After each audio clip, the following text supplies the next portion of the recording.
Hello and welcome to episode 18 of Inherited Will, a One Piece podcast, a weekly podcast discussing each week's manga chapter, news, and a reread of past chapters. My name is Thomas. And I'm Jordan. Now, this week, Jordan is on a trip and thus did not have an opportunity to read the rather chunky 15 chapters we were planning to reread this week to finish out Alabasta. We didn't want to rush through it, so we will be skipping the reread segment this week. We'll be finishing Alabasta next week instead. But for now, we are eager to jump into the rather juicy chapter 1015, so let's get started.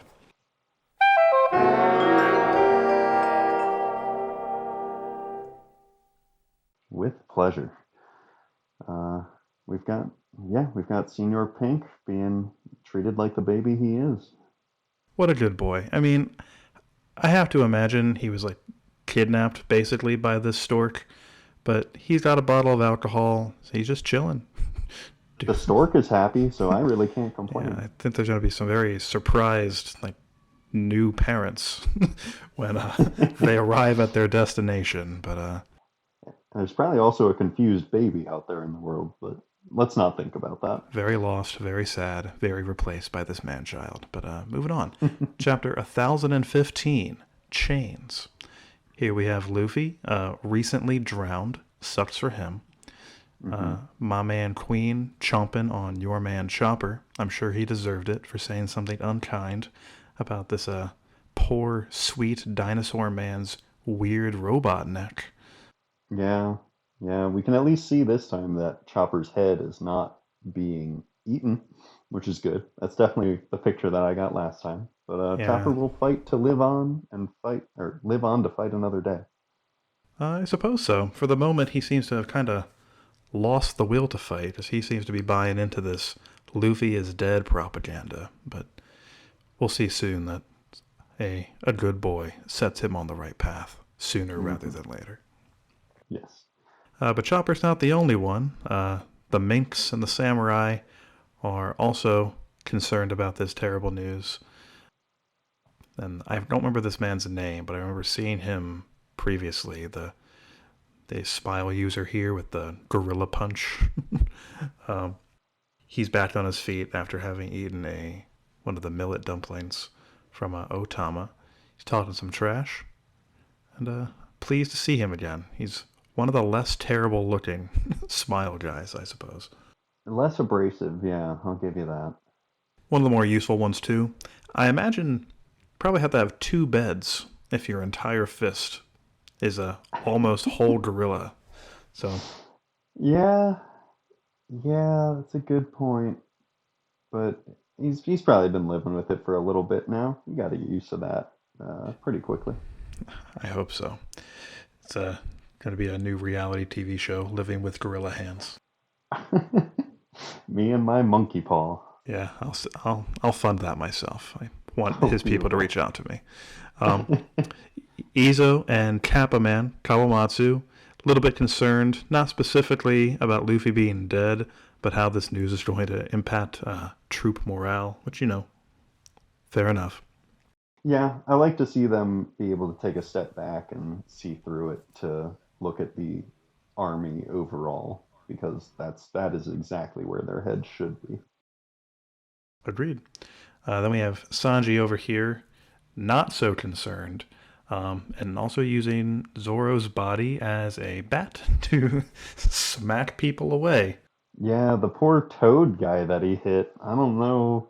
That dude looks pretty frail already, and then to just be bonked by Zoro can't be good. Indeed. A meaty swing from our man Snaj. R.I.P. to that guy, but, we make do. He's a foe. Can't spend too much time pitying our enemies. None at all, really. Pretty much. On the following page here, Queen has very kindly released Chopper from the jaws of death. We get confirmation here that, indeed, he's just been kind of playing around with Chopper for the last 30 minutes or however long they've been fighting, give or take.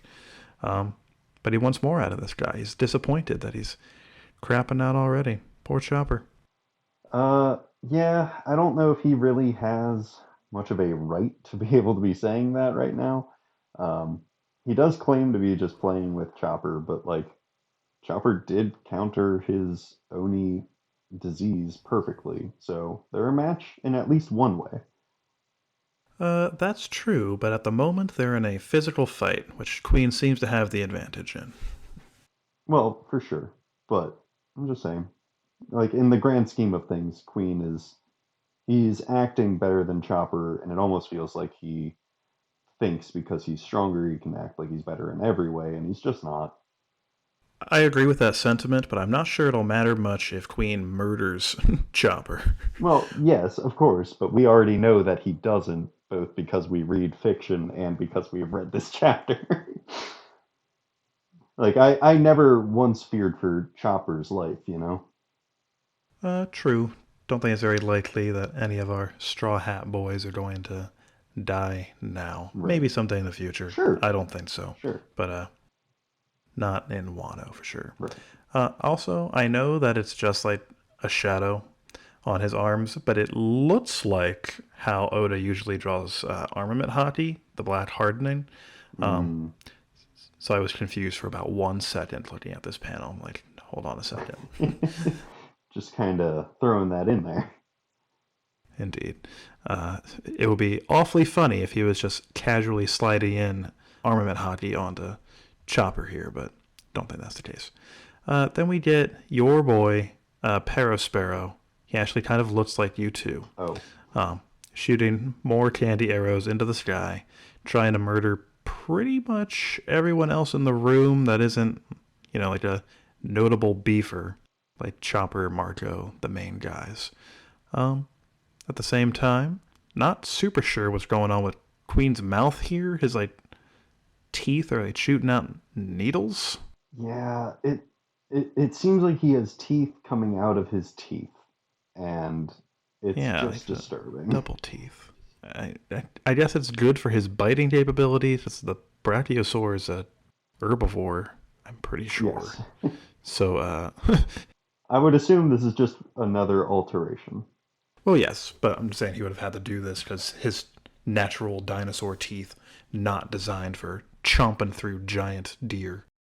That kind of makes me question Queen a little bit. Like, again, it's devil fruits, so like it probably doesn't mean anything. But I'm guessing a Brachiosaurus's jaw muscles are like not the strongest of its muscles. So putting a weapon in its mouth does not seem like you're doesn't seem like he's utilizing the strengths that he already has, and that seems a little wasteful to me. Especially since they just get knocked right out of his fucking mouth.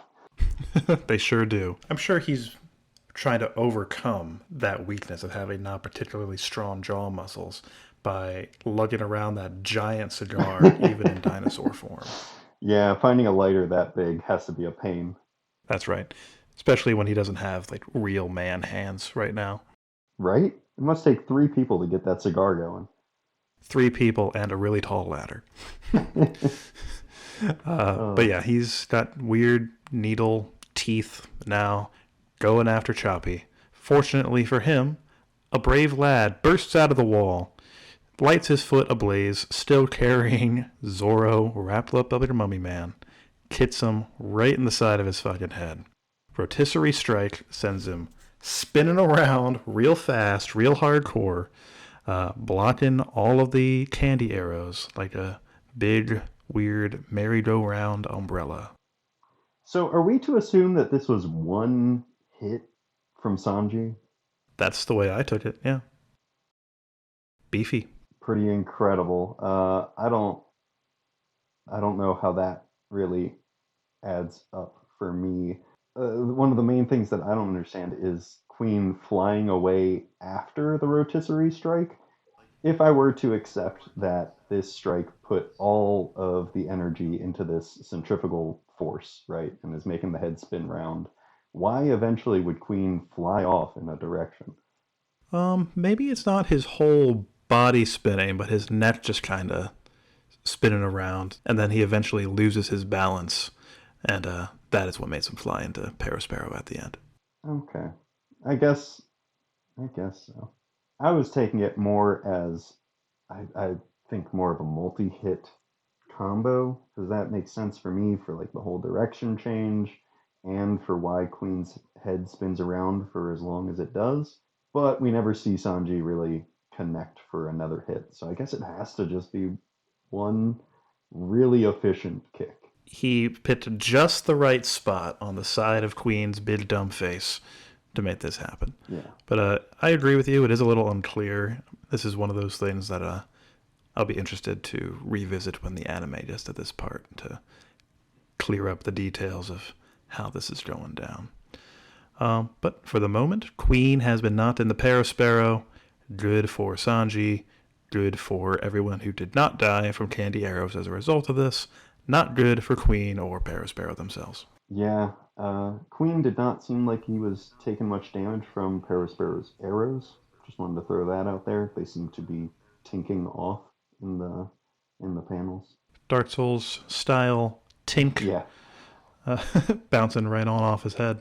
so we'll see what shape Queen is actually in. Then we get Sanji doing a cool guy, lighting the cigarette while delivering a fun one-liner. You held out strong. Well done, Chopper. But then he also immediately after that calls Chopper an idiot. He sure does. But can you really blame him? He's right. This is like the 8th time that Luffy has been through this exact situation where he's lost round 1 or round 2 and then has to return for a second or third round in which he wins. Chopper just isn't very good at picking up on the patterns of these things.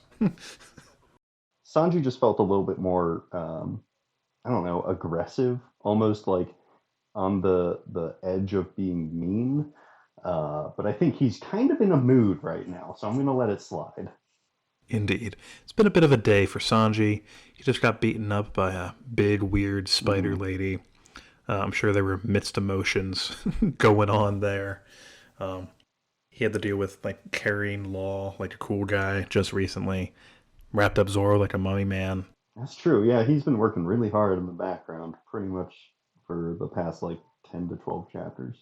That's right. They've really been toying with his emotions real hardcore the last little bit. I was going to say, I really do appreciate that Chopper doesn't even recognize that Zoro is in there at first. Um, he's just like, why are you doing this, Sanji? But then he very quickly realizes, oh, that's my crewmate. Indeed. What is this big, weird, like, cross you are kicking at me? And then Yeah. turns out there's a Zoro buried somewhere deep within. I do like the callback here to where Sanji says he's got the strength of 10 when he's healthy, to which Zoro waits up for a second to respond 2,000. Just like when they were talking about how it's a big loss to have lost Sanji back on Zou. I think Luffy says he's worth 1,000 strong men, and Zoro responds, well then I'm worth 2,000 then. All petty. Always that rivalry going. Indeed. Couple of good boys. But at least Sanji feels good enough about him to say that he's worth 10 men. So, a little bit of respect there. Yeah. Even while he was using his body as a baseball bat, like 3 pages prior. So, that's pretty good. So here we have the big matchup, the matchup of the hour. Seems like we're actually getting Sanji versus Queen.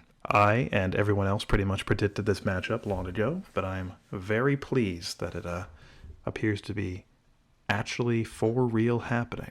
Yeah. So where do you think this leaves King? Is it going to just be King versus Marco?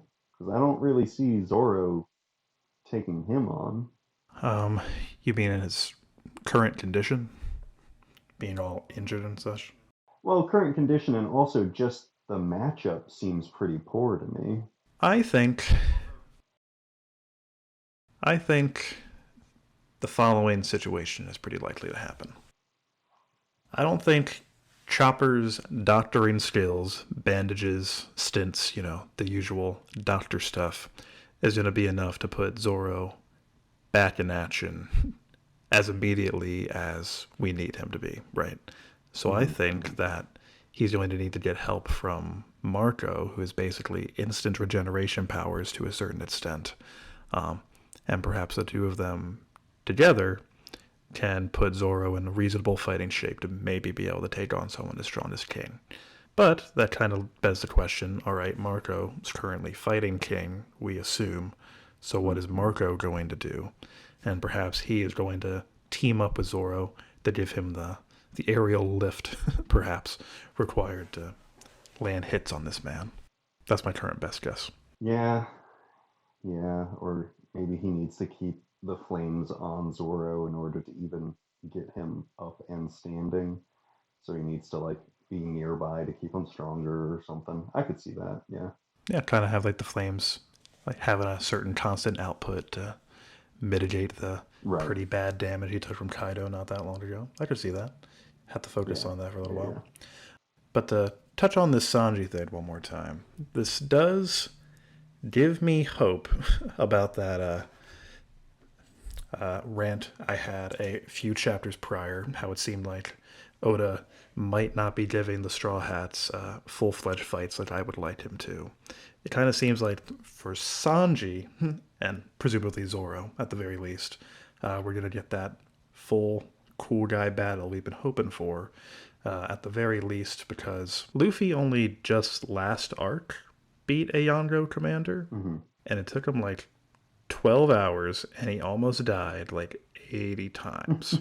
So I think that if we are to assume that Queen is roughly on par with Katakuri, which I know bounties aren't, directly power level equivalents, but we can assume the Queen is probably about as powerful as Katakuri. So in order for this fight to be believable, right, as Sanji being able to beat this guy when Luffy just barely beat someone roughly equivalent to him like 2 weeks ago, gonna have to get some details about this one. And also, because Queen and Judge appear to have history, that's likely to be fleshed out during the fight as well. So I think that Sanji's fight will be, a few chapters long. I hope. Yeah, that would be pretty great to see.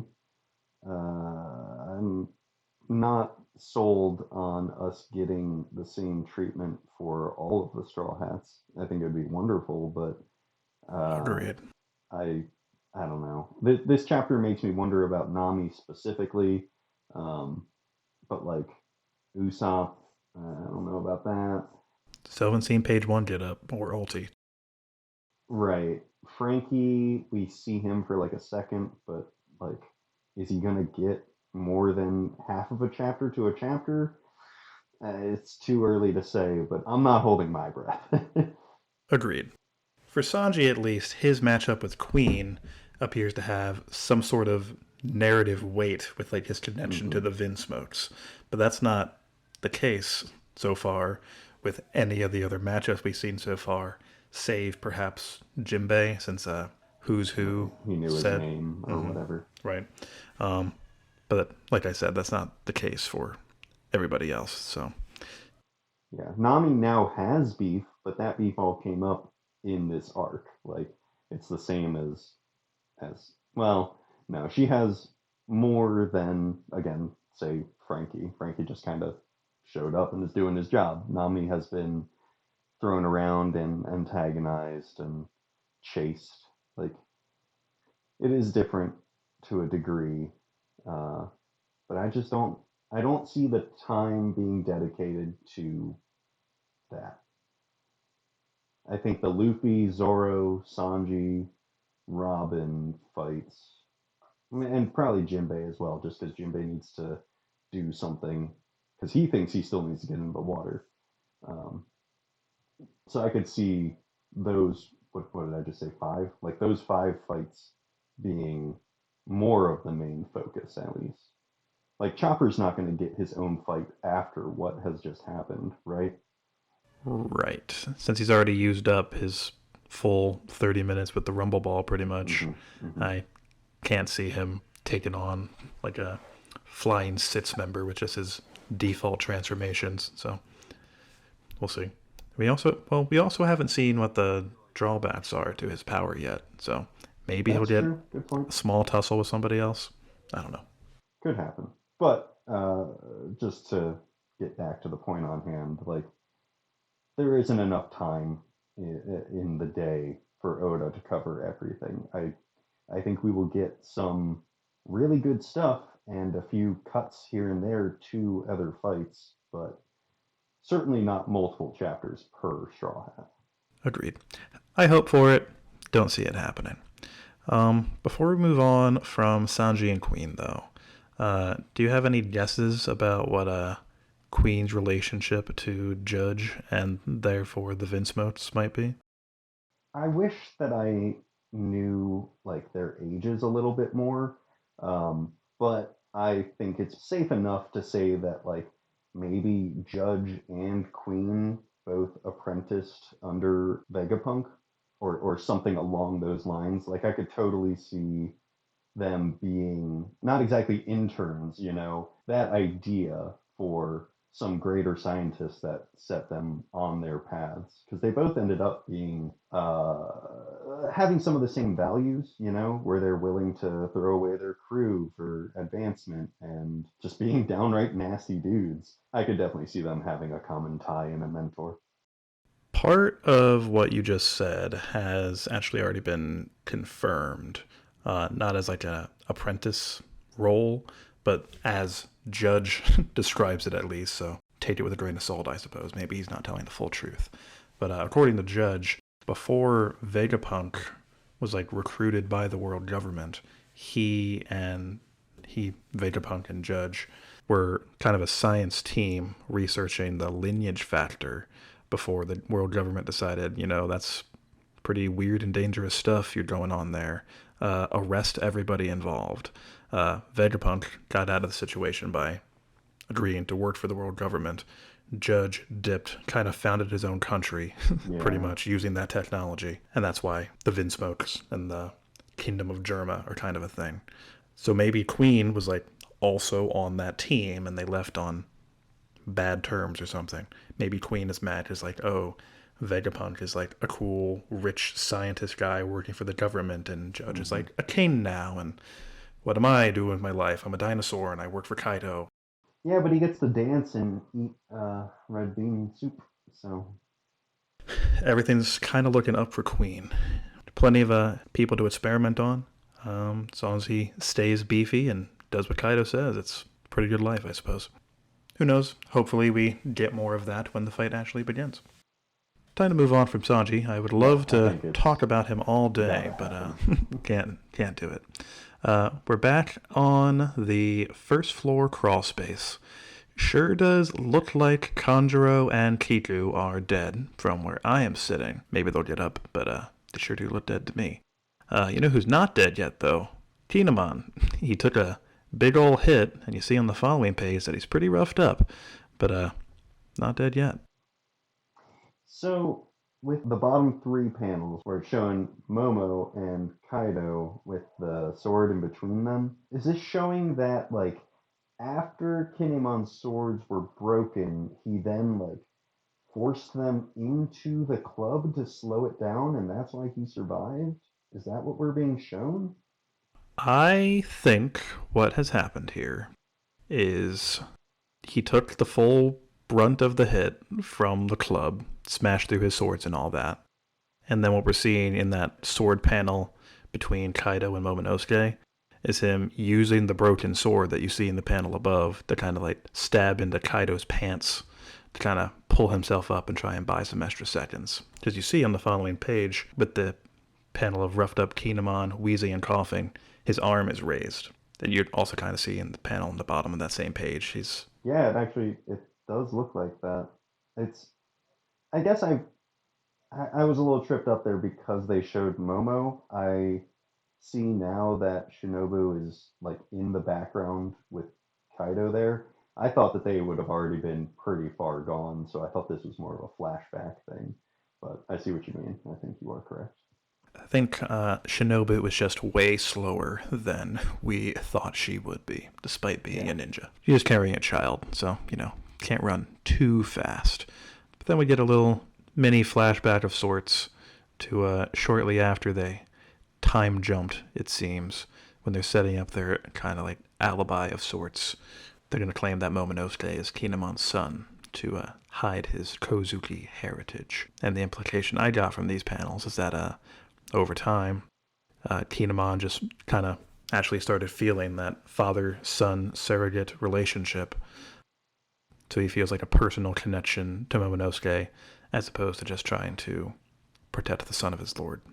And I thought that was sweet and makes what happens almost immediately after much sadder. Yeah, this is very tragic for Kinemon, especially since we see that like as a youth he was a punk, and then when we first meet him, like he's a giant goofball and he doesn't seem to take much seriously, but he's had this entire weight on him for however long they've been in the future, and he's changed himself drastically in order to push this agenda of his old best friend, really. And like it just, yeah, it shows Kinemon's growth, and it hurts, man.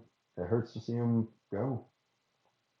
Indeed, especially since Kinemon is a character that's been with us for almost the entirety of the post-time skip stuff. I'm sure Kinemon's been in the story for well over 10 years now, and it sure does seem like he's actually dead this time. So that hurts. Feels bad. He gets stabbed through the torso area with a sword that I don't know where Kaido got that from, but he's got it.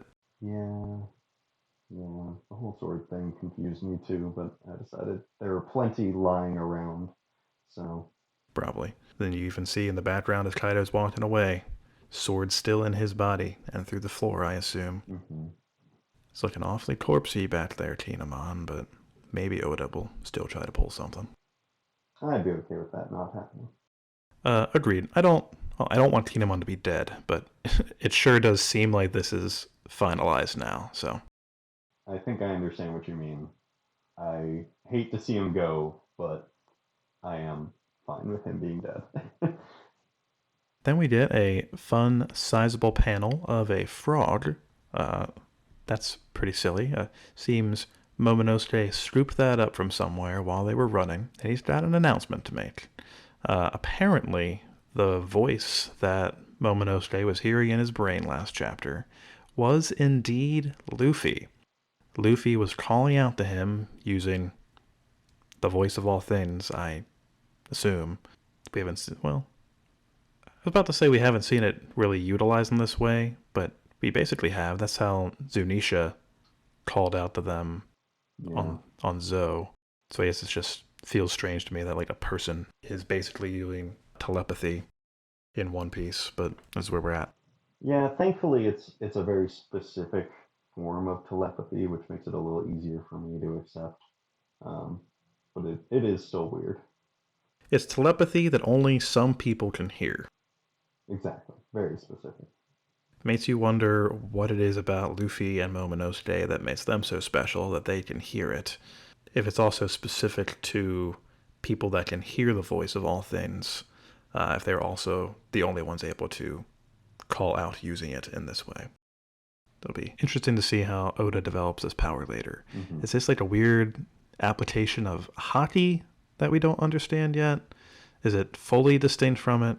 I don't know, but I am dying to know more about it. I would guess, just off the top of my head, that it has more to do with bloodline as opposed to hockey, just because that seems like the natural progression of things. I think Oda would find it more interesting to throw in something new as opposed to developing something that's already gotten a development in this arc, you know? That's true. That's a good point. It's not like him to really double down on this hockey operation in more than one application per arc. So, yeah, I think I agree with you. But what Luffy is telling him, so I don't think we've gone into that yet, is that Luffy's alive. Don't worry, guys. I will make my way back up there. I'm still going to beat Kaido. Luffy's going to win. And that gives everyone's morale back up to maximum. You can see in the background of that panel back there that Sanji is kicking Queen right in his big dumb dinosaur mustache nose. That feels good. While everyone around him is cheering. Yeah, they thought they could deal a blow to morale, but instead it backfired on the Beast Pirates pretty drastically. Indeed. I don't remember the name of the lady who appears to control these Marys, But if I were her, I would make it a little less easy for her loudspeaker system to be hijacked by children. Yeah, Just throwing that thought out yeah, there. I was wondering about that too. I was like, are they just walkie-talkies now? How are they terribly different from the Den Den mushies, you know? Sure does seem like they're not all that different. Yeah, if they're controlled by her power alone, that does change some things, but it's still so close to the same that it may as well just be the same. Pretty much. Maybe they have some sort of hidden, more useful function that we don't know about yet, but we'll have to wait and see if that gets expanded upon Yeah, anymore. who knows? Unfortunately for Momonosuke, he appears to have been cornered by Kaido, but fortunately for Momonosuke, Shinobu is there, uses her ripe fruit powers to dissolve the edge of the island that they're standing on, and they fall to either their deaths or to safety. Yeah, they are officially over mainland now, so in theory, Momo could at least transform and slow them down. Uh, I don't know how far they would be falling or anything like that, but I'm sure they'll be just fine. And Shinobu also has like that kite thing she was flying on way back in early Wano with Nami. That's true. In theory, she does still have that. I'm not super worried about them, but Kaido appears to think that they are, at least for the moment, gone. Even though he could just turn into a dragon and grab them right Shoot now. one laser and they're done. Yeah, pretty much. No need to play this game of cat and mouse when you can become as big as this island, pretty much. Yeah. But for the moment, they are safe. Then we find out how Luffy is going to be saved, it seems. Law's submarine and a fair chunk of his crew, including John Bart, who continues to be shafted from the story. He has to wait on the ship, even though he appears to be the third strongest guy on the crew of Law, so that's weird. But you know what's weirder, Jordan? Uh, I, no. How is it that Law's crew can hear him speaking? They say, how could he be speaking in the water? So at least one of them, seemingly, can hear his voice like how Momonosuke could. Yeah, that's not something that I picked up on. I will admit to that. Yeah, I wish I could see who was saying that. Agreed. Now, I suppose, I can't think of any reason why this would be the case, but I guess maybe there's a Mary on the submarine somehow, and what they're referring to is how they heard that Momonosuke could hear the voice. I don't know Sure. how. I mean, I hear what you're saying, but that's a little silly even for me. Jumping through some pretty serious mental hoops to make that line up. Yeah, that's usually my job. Right. Just kind of throwing out alternate explanations here. Yeah. Um, Yeah. it's also possible that Oda just kind of made an oopsie. Yeah. Or maybe there's just more to this power than we assume. Yeah, maybe. Maybe that's why John Bart has been kind of had a spotlight on him for as far as Law's crew members go since he was introduced. Maybe he, for some reason, has the ability to hear the voice of all things. Yeah, those sideburns really give him the extra oomph he needs. Really help him hear real good. But looking forward to see if that does mean anything. For the moment, he appears to be getting rescued by them. Then we check in with Nami and Usopp for about 3 seconds. They're pretty hyped up about Luffy still being alive, and they plan to join everybody else in the main stage room. When Nami hears a little voice coming out of the baton in her hand. Pleased to hear about Straw Hat, it says. Surprise, it's Zeus. He appears to have merged with the Climatecht. Yeah, this doesn't make much sense to me. The only way I can maybe explain it away is we already know that Zeus could live inside the Climatat previously when he was in cloud form. Yeah. And right before Zeus appeared to have been consumed by Hera put the end of the climatat into her mouth while she was munching down on Zeus's soul.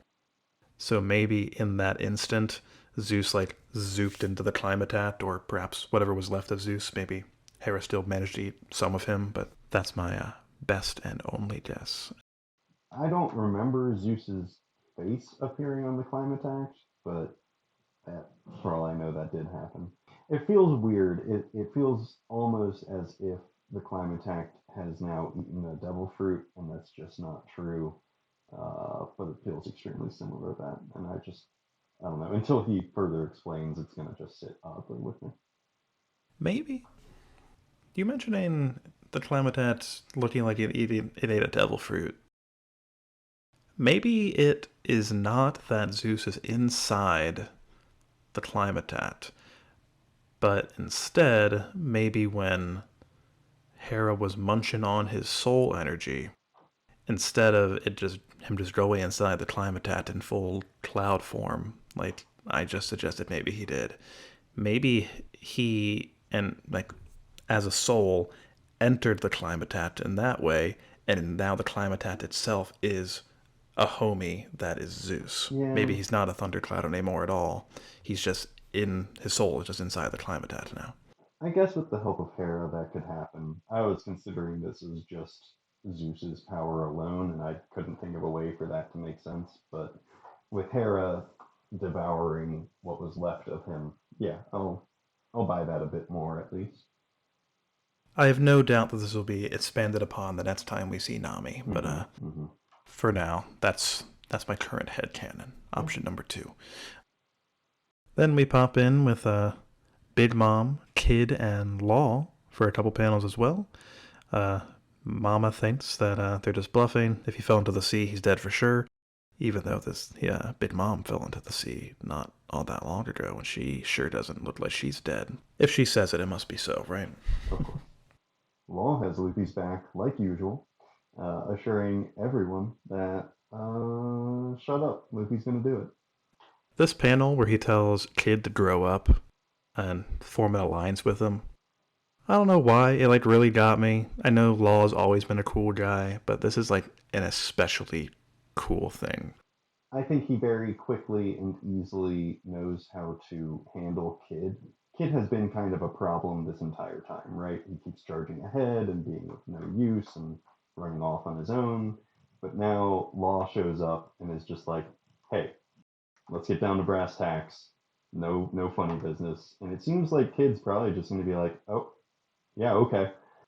Yeah, I agree. He's being very assertive here. I like it a lot. Mm-hmm. Yeah, and then we've got Yamato, for some reason, choosing to appear on the very top of Onigashima. Yeah. Really going for the drama.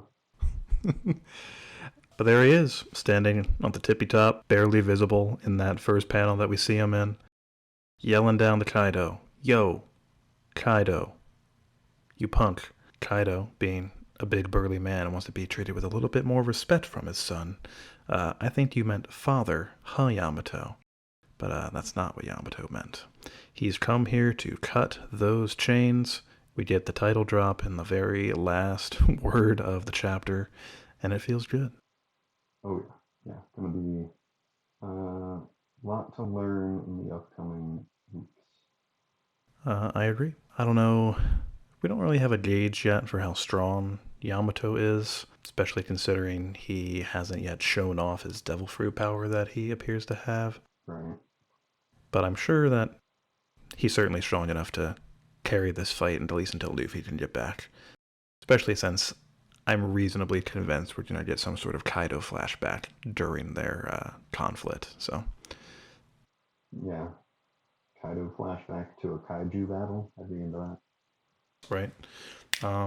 That's pretty much all I had to say about the chapter. Did you have anything else to add on here? Nope. Did a good job covering everything, being thorough. Very good. Next chapter hits on June 13th. Thank God, no break next week. Third chapter in a row without any breaks. Feels really good. And that takes us into the news.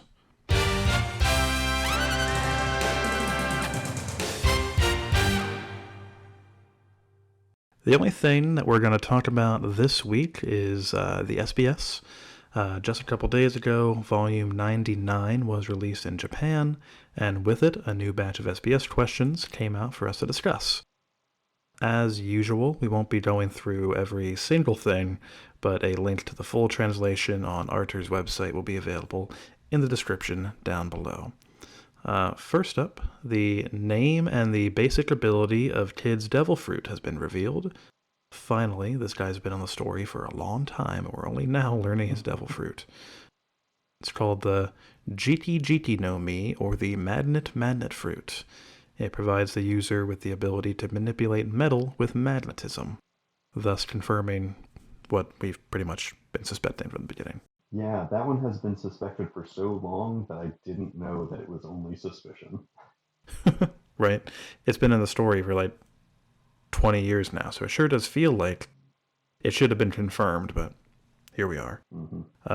Oda does mention that he is surprised that he hadn't brought it up previously, and then he says that he plans to draw something about it. So maybe that means that Kid will do something cool with it in the near future, instead of just building stuff that slam into Kaido.